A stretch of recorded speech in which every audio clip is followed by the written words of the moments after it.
Abundance flows to me when I get out of my own way. Life is so easy when I focus on what is great. I am worthy of reciprocated energy. I am worthy of a love that loves as deep as me. I am worthy of aligning with my higher self. I am worthy of desiring miracles and Hey everyone, welcome back to another episode of Crazy Talk. In today's episode, I wanted to explore the more science background of what borderline personality disorder is. BPD is an emotional dysregulatory disorder, which basically means that we have a very difficult time regulating our emotions. It's a mental disorder characterized by unstable moods, behavior, and relationships.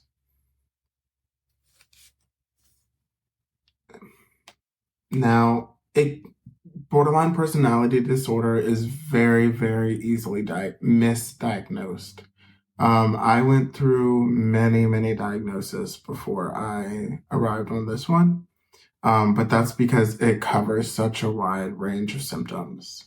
And some of those symptoms include fear of abandonment, real or imaginary. Just want to specify that. Unstable relationships, unclear or shifting self-image, impulsive behavior, self-harm, extreme mood swings, chronic feelings of emptiness, and my favorite, explosive anger.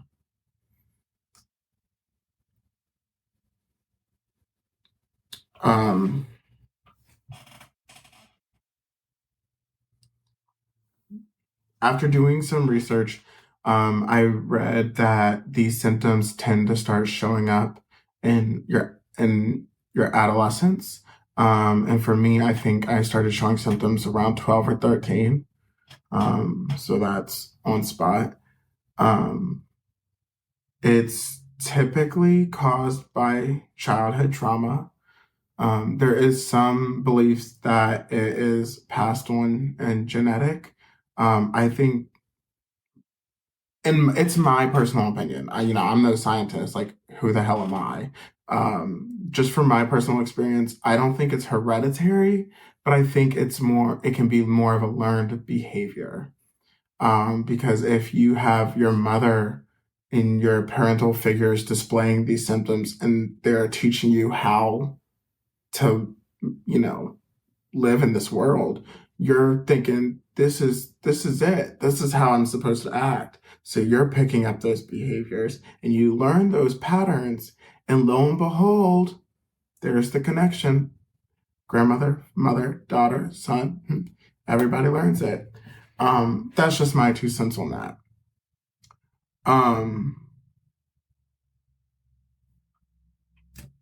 But it's mainly, they know after doing all these case studies, it's mainly due to childhood trauma.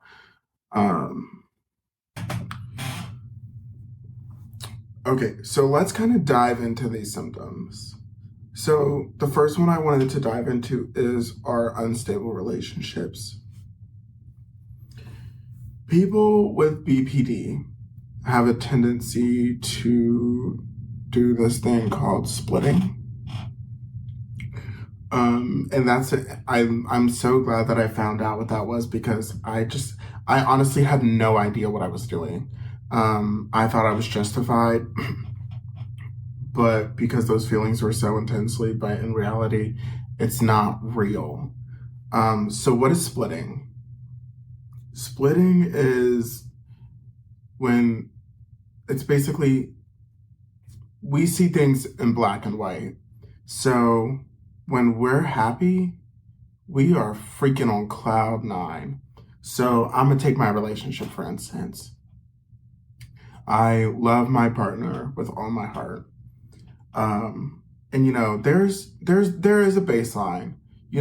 My average day, I'm just like, normal. But then, like, if I'm I'm listening to Taylor Swift. That's my girl, and she puts me there a lot. So I'll be listening to Taylor Swift, and she's talking about, for instance, Paper Rings. That song, the first time I heard it, I got so high. I'm ready to go run off and get married right this second. I am so in love that I'm just like, I can't, it's hard to explain, but I'm on cloud freaking nine in love over a fucking song. And then 2 minutes later, when he doesn't answer my text or answer my call because I need something, I'm pissed the fuck off. And I'm like, this is why we shouldn't be together. This is why it's not going to work out. And that's that kind of black or white thinking. I turn all my memories into like negative things. And it's like, I once was overjoyous about this man, and now immediately, in the matter of 2 seconds, I can't stand him. I want to leave. I feel trapped. I'm just like, I've been insane for staying this entire time. Yeah, I know. And literally, I'm not even exaggerating, in the matter of 2 seconds. Instantly. Like that. There is no, like, to me, there's no fear of abandonment in that moment. There's no other emotion but instant anger. And it's so intense. I don't have any good memory. I'm just like, I'm trapped. And that's with all my relationships. It's not just my partner. Bosses, work, sisters, brothers, my entire family. I got into an argument with my sister and blocked every single one of them. Blocked them all. Because in my mind, I'm valid and I'm right, because they just don't understand me. They're not getting it. They've always been rude. They've always hated me. And I may not have had the best relationship with my family, but that's absolutely not the case. There are always positive things that I could draw from, but in that splitting episode, I cannot. It's just all negative.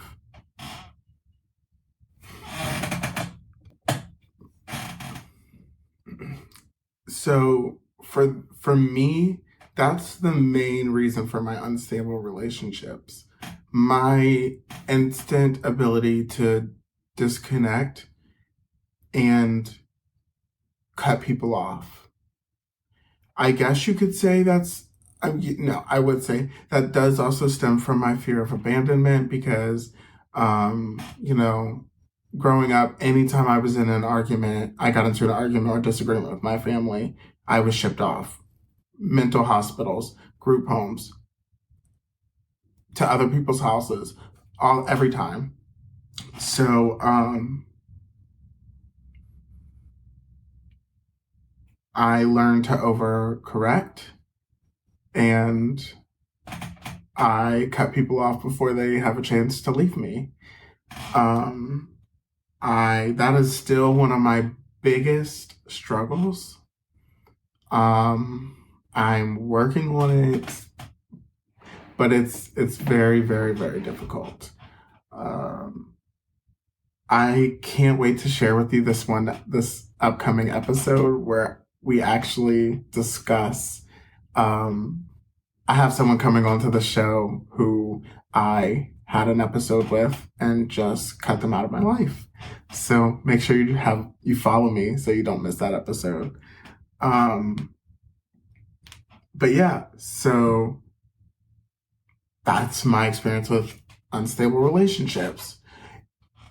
I also want to say that I do want more people's stories. So if you have BPD, or if you know someone with BPD, or you can just relate, definitely drop your stories, or you can email me. message me. We could talk about it. I'd love to have you on the show, or I'd love to even just share your story and talk about it, and we could talk about coping mechanisms together. So yeah. So now let's talk about that fear of abandonment. Um, I think I said before, like, these symptoms really tie into each other, and it's really true. Um, the fear of abandonment is really a very suppressed emotion for me. I almost never am thinking, oh God, like, I'm almost never aware of that.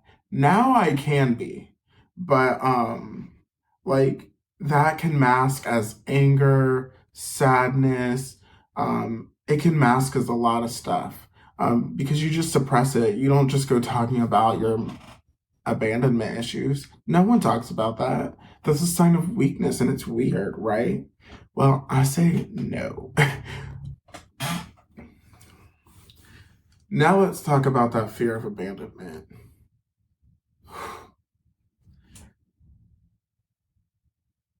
This fear of abandonment can have us doing some crazy, crazy shit. It can put us in dangerous situations, and have us in relationships we have no business being in. We tend to need attention and love, so we tend to become people pleasers and do anything and everything we can to make people stay, just because we don't want to be alone, just because we don't want to have to deal with the abandonment issues. But in reality, that causes so much more trauma to us as we keep letting that fear of abandonment take over our lives. Some people are hypersexual. You know, I was talking to someone and they just felt like sex was the only way they could communicate their love, and like they needed to do sex. They needed sex. They thought that would keep these men loving them. Which is sad. It's sad to hear that. That was never me. I've had the opposite view on sex, but I cannot imagine. Like I said earlier, I get mad and I leave people before they leave me. I act like I do not care, like I have no fucks to give.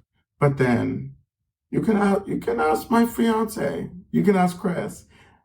I will be going on for weeks. It literally will take me weeks to get over that. I'll go on all day, every day, about how I cannot believe that person left me after I cut them off.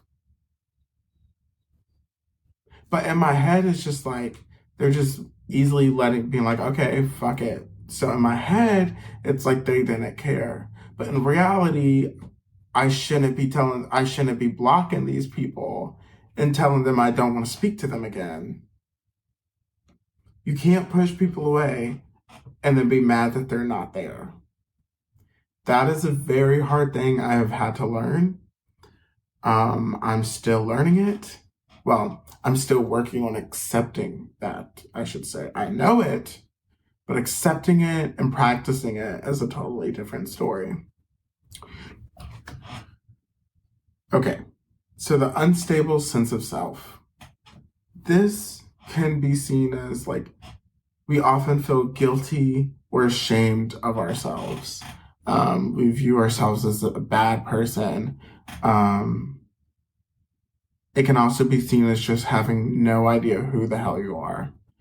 You're often changing your goals, your opinions, your job, even your friends. But that more so ties into your unstable relationships, in my opinion. For me, I mean, I kind of have a mix of that. I did have a lot of issues with just feeling just unnecessary guilt. Anyone around me would tell you that I was constantly apologizing, and I would literally break down and cry if I felt like I wasn't doing enough. or good enough. Um, I have went to like college like 4 different times. I have no idea. I never know what I want to do. One idea. I mean, but then there's so many great things, right? But then I just lose interest. And then I just think I want something else. And then I want something else. And then 2 weeks later, I want another thing. It's it's difficult not knowing who you are. But I'm gonna give you a little tip here. I say kind of give in to those impulses. I know that, I mean, that may not be the best thing to say, but I mean, like, for me, I think being able to explore your interests is necessary. So there's nothing wrong with us having constant changes of our goals and ideas. If that's what you want to do, if you're not 100% satisfied, why not? I mean, it can be exhausting and it could be frustrating to others, but to each their own, right? Um, Impulsive. Now this ties in with that changing the jobs and changing goals and all this stuff because we're just so impulsive. I know for me, I have like the attention span of a squirrel. It's very, very difficult. And I see a shiny thing and my interest is over there. I have done a lot of things before I'm doing this. And some of them were successful, some of them were not. Um, and that's okay. The point is, I did it. I mean, I feel like as long as you're not hurting yourself or others, do whatever the hell you want, right? But also, the impulsive can be negative as well. We lash out, we speak without thinking. It can impact our sexual health if you're just impulsively sleeping with any guy or girl that you meet. Our cash. I am horrible, horrible with it.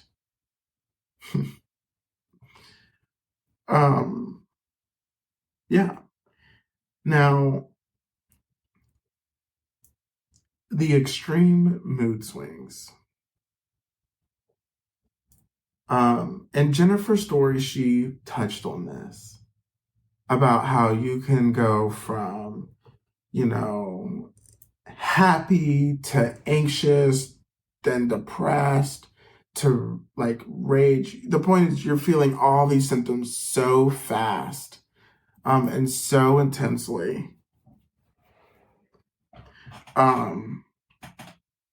Like I know for me, I will be happy. I could be so happy, like I said earlier, in love. And then the next thing, at the drop of a pen, I'm enraged. I'm furious. I'm ready to pack my shit and go. And then I'm embarrassed because I did all that, which leads to a spiral depression. And then I feel guilty that I didn't do anything all day. But then at the end of the night, I'm perfectly fucking fine. Nothing ever happened.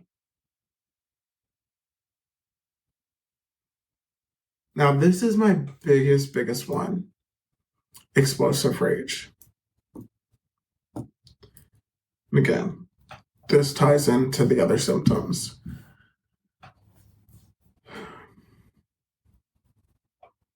It is so important to be mindful of how we're treating other people. Even though in the moment we can justify it all we want, you cannot treat people like shit and expect them to stay. It's that simple.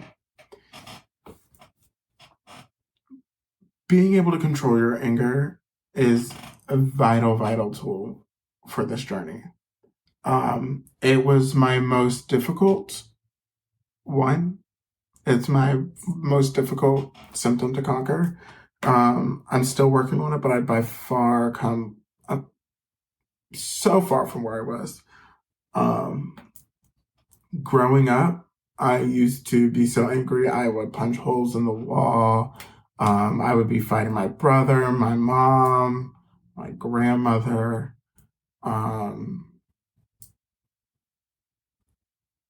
Now, don't go in those comments judging me because I said that. I will give you a backstory in future episodes, but I am not a woman beater at all. I do not go hitting women.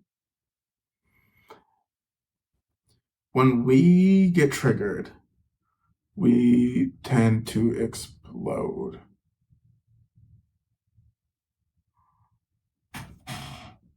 It's so intense. It's very, very hard to control. I've come so far from where I was, but it's still pushing it. Especially these crazy ass drivers, man. I swear to God. The other day, I'm not gonna lie, I had to stop. I had to stop. I was going to cause an accident. And I'm laughing because, like, it's not funny, but it is. I wish I didn't let these people affect me so much, but people just piss me off so much. I swear to God, they do. They piss me off, bro. I can't even, oh my God. So let me give you the story. So we had a storm. The power was out, okay? And these lights were out on the road, but there was literally, no, there weren't stop signs yet, but the lights were out. So apparently these idiots think when the light's out, they don't have to follow traffic rules. Everybody knows that at an intersection, when the light is out, you treat it as a stop sign, correct? Or am I just delusional? Well, no. These people decided they were going to take up the entire fucking road.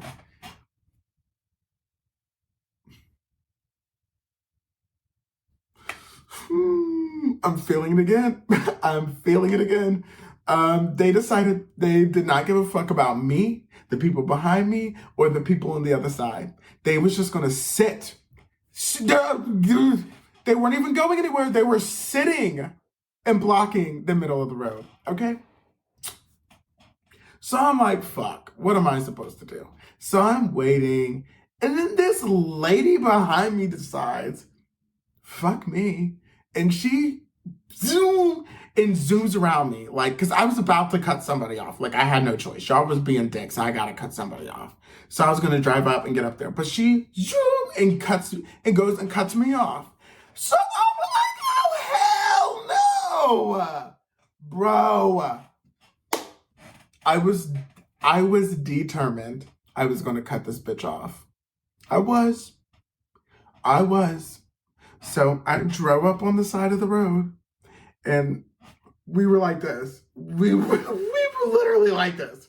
I was not letting her in. But then I had a moment. It was like, I can't do this. What I'm literally displaying road rage. I'm committing an illegal act. I'm literally on the side of the road trying to cut this girl off, okay? I'm enraged. I'm screaming in the car. I'm cussing at this woman. She can't hear me, but I'm just feeling it all. I'm horrid. And thank God, like, I had the sense. I mean, I did let it get to me, but I had the sense to stop before I got too far. I could have easily just wrecked us all. And we were both going to do it. When I tell you we was almost touching. I got full coverage, honey. I do not care. But that's not the whole point of that story is to display my rage. That is not normal. Even though in my mind it's justified. But that's the thing. we like to justify ourselves and tell ourselves we're not crazy. But that comes into accepting the BPD. You have to realize, like, this is a symptom of borderline personality disorder. I am displaying that symptom. This is not normal. And then we can kind of start to regulate ourselves again. So when I had that realization that I was in fact the problem in that situation, I stopped and I breathed and I waited till I could get back on that road. And I just went on about my day. But in that moment, I could have gotten into a car accident. I could have got the charge. It could have been so much worse because I let my emotions get the best of me. So, how can we, now that we know these symptoms, I want to talk about a tool set, how we can stop this cycle, because that's exactly what it is. It's an endless cycle. So the first tool is to accept your diagnosis, and that's a powerful and hard tool. Hard thing to accept, because in a sense it's distorting your reality. It's telling you your reality is false. And I struggled with that forever because I think I said in an earlier episode, like, I constantly was fighting the need to be heard.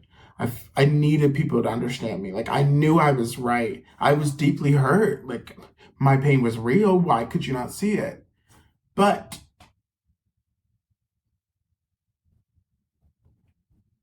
that does not mean our actions are correct.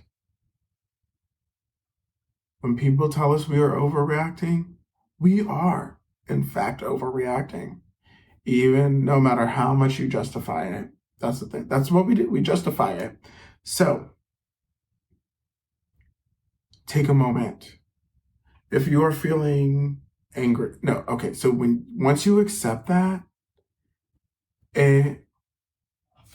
you're already way ahead of where you were. It's such a far jump just accepting your diagnosis.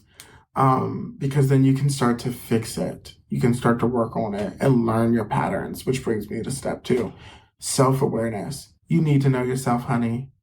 Not knowing who you are, what you're doing, and what's going on in here is only going to prolong your success.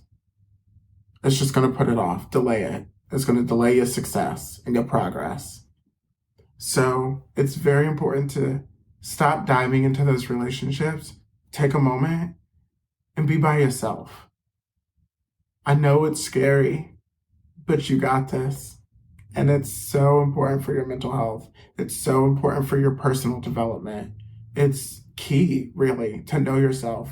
Once you know yourself, you can start to identify your triggers. You can start to identify your feelings and what's too much and what's normal and what's just a borderline. Borderline is where we want to be, just right on that line, average, flat. You don't want to be too high. You don't want to be too low. So recognizing when you're too high, you can control those impulses. It's okay that we get that high. Just don't follow up on those impulses. You just let it ride out in your head. But I like to turn up that Taylor Swift, and I just have a whole mini session in my head of crazy.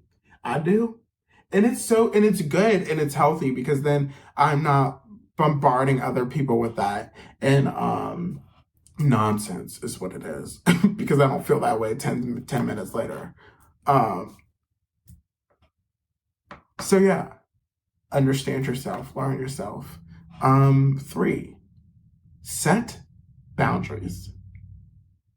Stop being a people pleaser. Okay?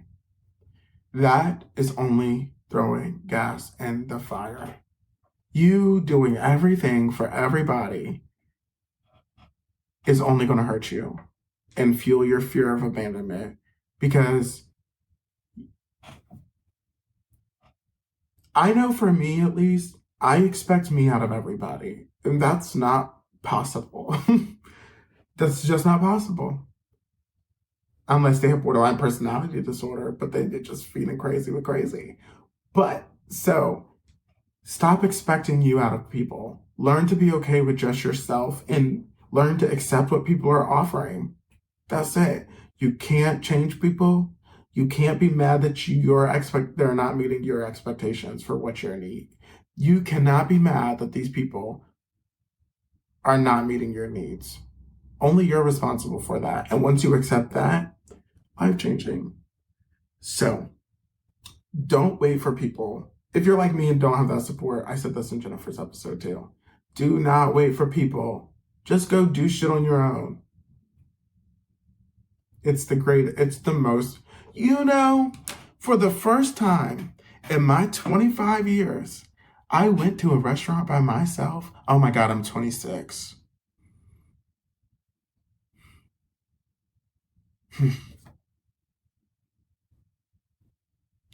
I need to go throw up. For the first time in my 26 years, am I 26? Yes, I am. And the first time in my 26 years, I went to a restaurant by myself.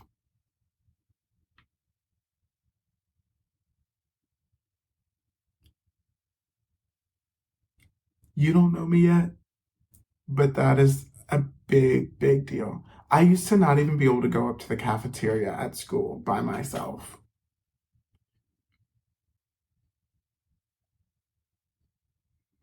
So the more you do things and the more you explore yourself, the better you'll be. You'll get a sense of identity, which will then boost your confidence, which will then relieve your anxiety, which then relieves those crazy thoughts in your heads, which relieves your depressions, and which relieves your outbursts and your splitting episodes, which relieves your unstable relationship.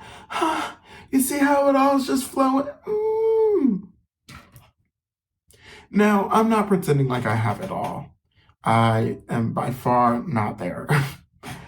But I am 1,000% better from where I was when I was 15, 16, 13.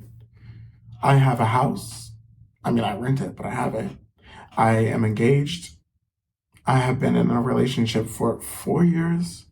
I have been a stepdad for that same time, which we will dive into that in another episode.